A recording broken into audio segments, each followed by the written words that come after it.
Testing 1, 2, 3. Testing 1, 2, 3. What's going on, guys? This is Kevin Zwicker from Fast Count coming at you, and this is your Monday Night Raw post show for November 24th, 2025. This is the go home edition of Monday Night Raw. This weekend will be Survivor Series, headlined by the two war games between the men's team and the women's team. And we're going to break down tonight what went down on this episode of Monday Night Raw.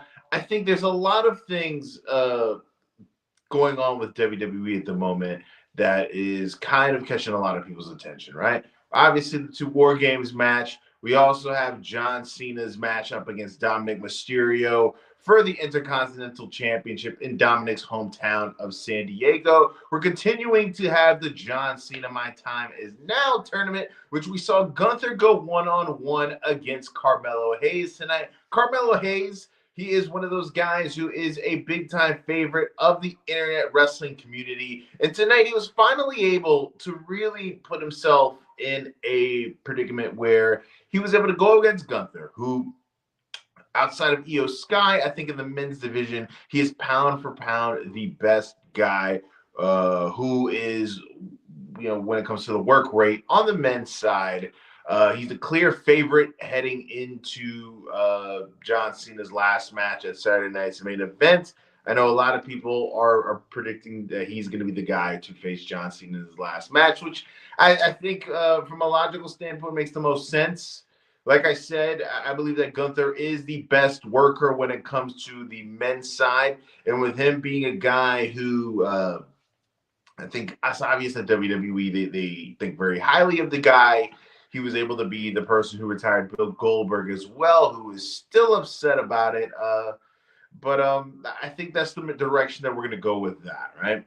Last week, we saw Brock Lesnar and Roman Reigns throw their names into the hat when it comes to the War Games match. And we opened up this episode Raw with Roman Reigns. And before Roman Reigns could get into what he wanted to say, he was interrupted by the WWE champion Cody Rhodes. Cody Rhodes, Roman Reigns, two guys who have this long, vast history going up against each other ever since Cody Rhodes made his return to the WWE. I think that you can really kind of look at them as this generation's Rock and Austin.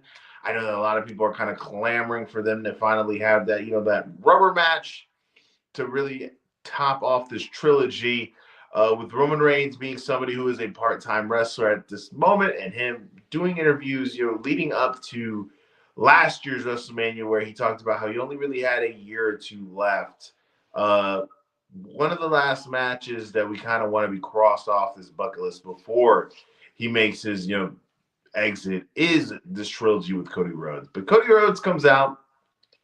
They discuss their history against each other. Roman Reigns comes out and he says, I don't like you. You don't like me. And the truth of the matter is, we don't even really know each other. And Cody Rhodes has gone on to talk about different interviews that, him and Roman Reigns have never really had conversations against each other. Yeah, with each other. They've only, exchanged pleasantries and said, thank you for the house after the WrestleMania. Let me fix this camera real quick. I don't like that angle that where it's showing my window. But so that's a shoot. They don't really know each other. And, Cody Rhodes, he asked Roman Reigns, he says, pretty much what is your reasoning for getting involved into this War Games match? And Roman Reigns tells him, he's like, man, you're just now entering this war. I've been in this war. And if you look at the team, half of this team is my family. To Roman Reigns, they are just like Vin Diesel in the Fast and the Furious. All they do is prioritize family. And Cody Rhodes tells him, you know what? That's fair. Welcome to my team. He is interrupted by CM Punk. CM Punk goes on to talk about how, I don't really have any fear that you're going to backstab me at War Games. If you guys remember last year, CM Punk, he came in and he did Roman Reigns a favor by joining him up in War Games. And, Roman Reigns, he tells him, that he doesn't like him either. We have the three biggest stars in the company, in the men's division in this ring. And you see CM Punk questioned Cody Rhodes about how is it the fact that this is his team.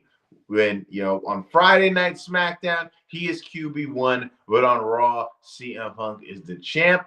And we basically interrupt the segment with that. And we get later on announced that we're going to get a tag team match in the main event between the Usos and Drew McIntyre and Logan Paul. Now, this War Games match for me, and I've had this opinion for the last couple of weeks that with the star power that the team that has Roman Reigns and Cody Rhodes is Punk on it, it's pretty guaranteed that these aren't going to be the guys who are going to be taking an L, right?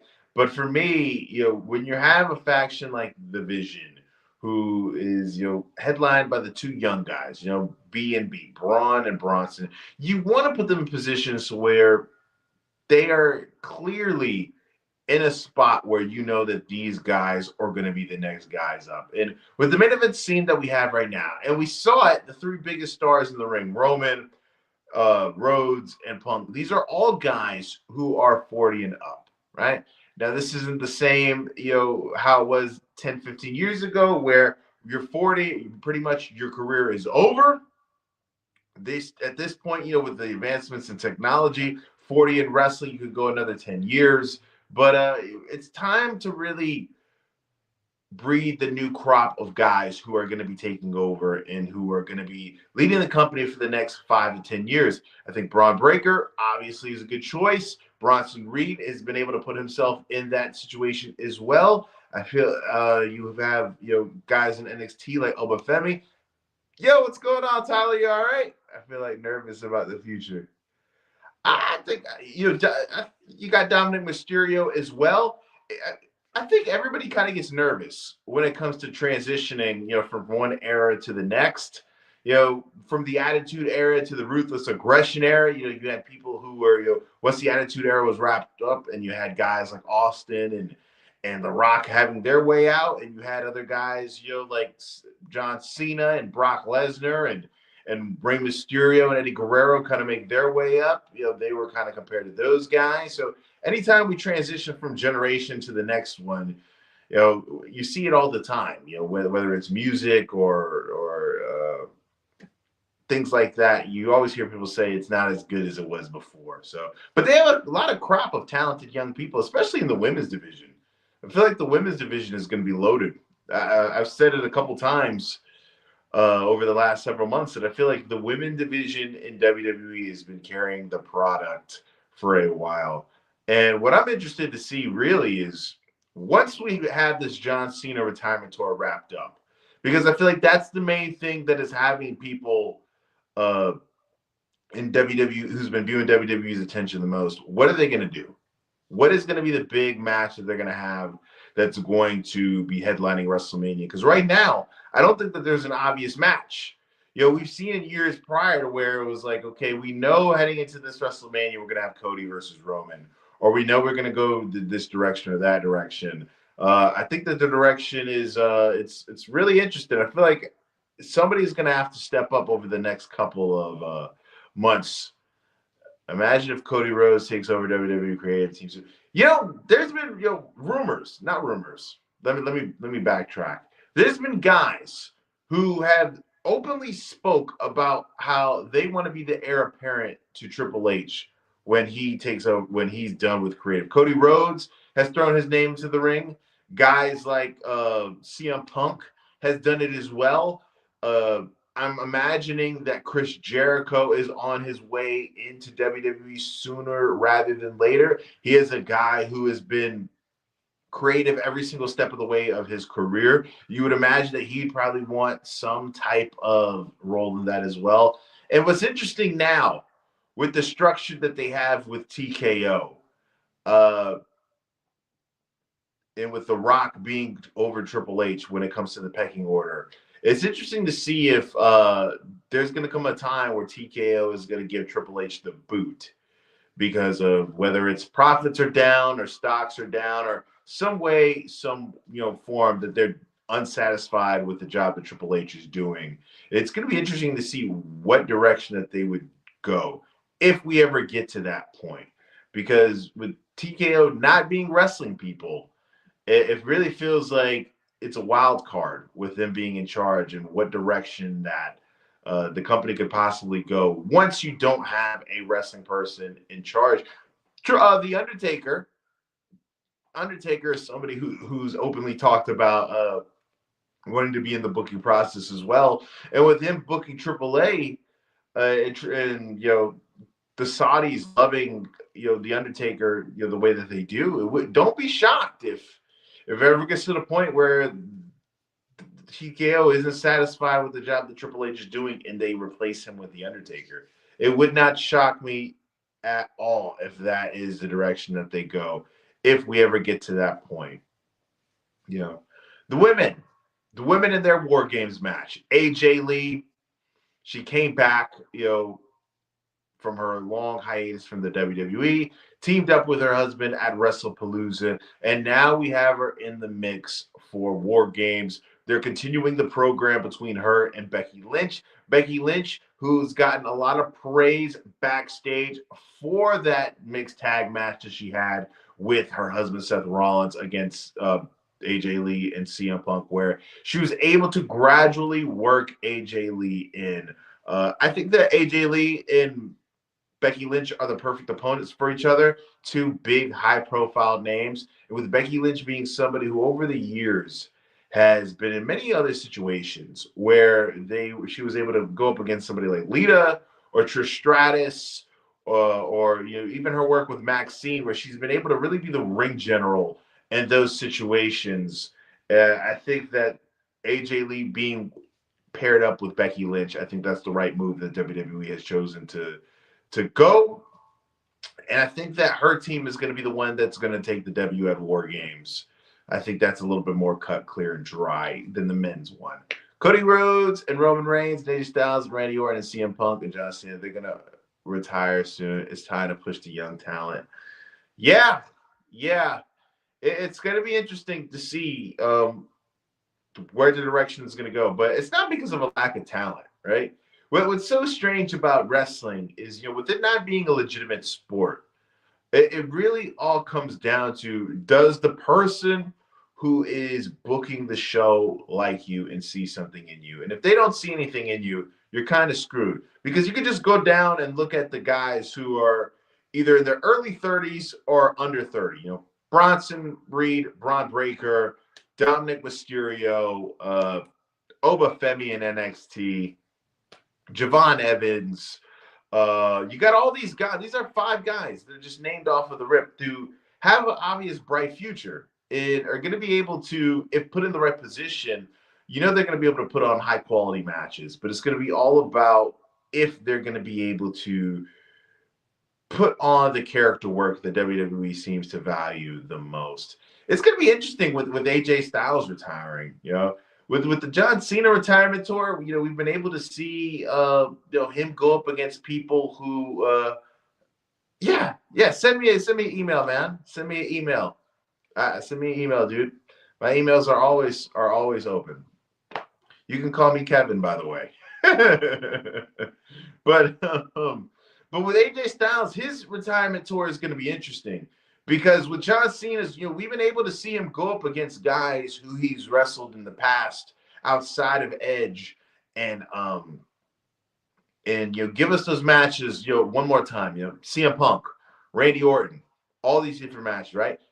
The biggest opponents that I feel like you associate with AJ Styles' career, Christopher Daniels and Samoa Joe, we're not going to be able to see it, right? Because with them working for the other company. So it's unfortunate, and it's going to be interesting to see who is going to be AJ Styles' last opponent. I think from a logical standpoint, it would make the most sense that it's probably Finn Balor, right? With their connection for the Bullet Club. But you never know. I think that's probably the direction that we're going to go for AJ Styles' career. We continued the John Cena My Time Is Now retirement tour tournament. We had Solo Sikoa going up against Penta. I was going to call him Sin Cara for a second. I don't know why. Masks. And we saw Penta not be able to continue. And that's unfortunate. I'm pretty sure that this wasn't a part of the show. At least it would make more sense that it wasn't a part of the show. And we had Solo Sikoa advance. Saw Gunther advance earlier with his match against Carmelo Hayes. I thought that was a really good match between those two guys, especially if you had the volume of it. Those guys were hitting hard. Mello, another guy you could throw in the ring, could be the next guy up, after this, after the crop of the older guys start to, wind down. I think that's good. I think that was a productive match between those two guys. Like I said, Gunther is going to be the odds-on favorite to be John Cena's last match, and I think that decision to have it be Gunther makes a lot of sense. I think with Gunther's pedigree, with John Cena and Gunther, I think that John Cena being the Superman character and Gunther kind of being this Lex Luthor type of character that he currently has going on with WWE, with being the guy who is really sharp and really priding himself on taking these guys out. I think it's a perfect match between these two individuals. Off topic, do you see the Continental Class? Yes, I did see the brackets, right? I saw the brackets. I saw Moxley and Claudio are in the blue, which I think that we're eventually going to end up getting Claudio going up against John Moxley. And with John Moxley being in a position of, tapping out multiple different times over the last several weeks, I think that match might end up being for who is going to lead the Death Riders going forward. I honestly think that with the story that's going on between Takeshita and Okada, I think that that's going to be our finals right there. I think that's going to be the finals that we're going to get there right there between Okada and Takeshita. Or at least we're going to get I'm not really kind of sure how the brackets work, but I think that's the most logical destination that we're going to get that match, right? Okada is going to be at WrestleCade this weekend in my home state of North Carolina. Don't know if you guys are familiar with what WrestleCade is. WrestleCade is probably the biggest convention when it comes to professional wrestling. Might pull up. Look, it's better than the John Cena tournament. I think it's more. It's just two different things, right? I think with the John Cena tournament, I think it's with I wasn't that excited about it because I kind of knew going into it who was going to win, right? I think it was obvious from the jump. We've heard reports for several months that Gunther was going to be the guy for John Cena's last match. With the Continental Classic, at least it's a little bit different. I'm thinking it's going to be Takeshita versus Okada, but we've seen different tournaments throughout the years where the most obvious thing, at least at some point, looked like the most obvious thing wasn't the way it worked out. But I'm excited for the Continental Classic. I think that's going to be very good. And I'm excited for War Games. I think they're going to compare the two, since we just saw Blood and Guts, so recently, which I was at, which was a cool experience, by the way. I think we were going to compare the two matches, and I think it's apples and oranges for the most part. There's different ways to skin a cat. I've said that multiple different times, with the fact that being somebody who does content, you have to watch as much wrestling as possible. And we hear a lot of times, especially people online, which is, whether it's, the more hardcore stuff or the more mundane stuff, you always hear the comment, this is not wrestling. And for me, there's many different ways that you could do professional wrestling. In WWE, they tend to do professional wrestling more so on a more, I don't want to say sanitized, but their emphasis is on the character work. It's not so much the in-ring work. So if you just go into the show accepting that, and I think you'll be fine. As my cat tries to come into the room. No, Tyrone. My cat, Tyrone. Do you guys want to see my cat, Tyrone? Last time I tried to put him I let him into the room where I recorded. He screwed up everything. So he's banned from my recording of my lives. But yes, John Cena. I think it's pretty obvious that John Cena is going to lose his last match too, right? that's the traditional way of wrestlers. I don't think that they're gonna have him go up against Gunther just for Gunther to lose, and that makes a lot of sense. But to me, Gunther is somebody who, hey, this cat is so freaking smart. How does he continue to do the things that he does? But I think Gunther is taking is going to be taking the W, and it's going to be interesting, man. John Cena, from a personal standpoint, John Cena was never my favorite. John Cena was my brother's favorite wrestler. My brother loved John Cena. I was never really a Cena guy. But if you look at the totality of his career, for him to be the top guy for so long, it's really something that you need that this should be commended, right? JCW, not Jersey Chamber Entertainment. Yeah. Are you into the Juggalos, the Juggalo wrestling that the ICP run with Vince Russo now booking it? It's so crazy, man. With the channel, the amount of professional wrestling that I have to watch from for the things that I see, it's insane. I got pro wrestling coming out my freaking ears.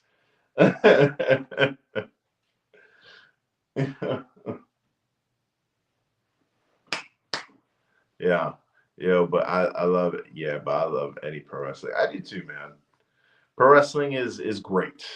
Best form of entertainment, I think, on the freaking planet. But yeah, it's gonna be interesting to see what they're gonna do on SmackDown. That's gonna be the last night before War Games. If you watch SmackDown on a regular basis, it's pretty hard to watch, right? Outside of Cody Rhodes, and it's not much on there, but we're heading into War Games full steam ahead, and we're gonna go with the team headlined by Cody Rhodes and CM Punk for the win.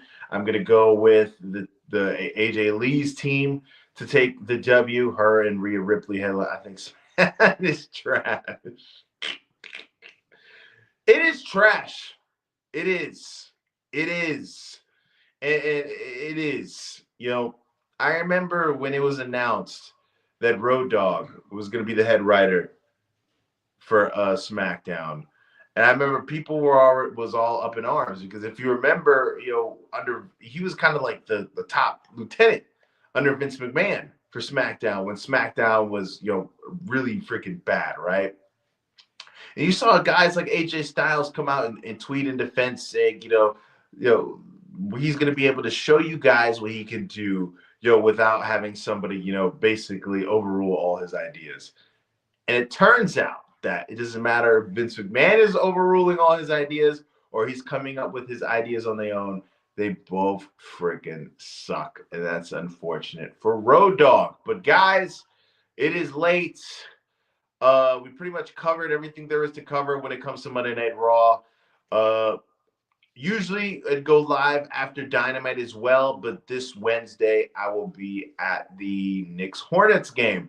Go Knicks! So I won't be able to go live for the Dynamite post show that I usually like to do, but I'll drop a video probably late that night or the next morning about what went down on Dynamite. So you'll get some type of content on Dynamite, and you'll get some more stuff throughout the week. And obviously we're gonna do the post show for War Games. But guys, please remember to hit that like button and subscribe.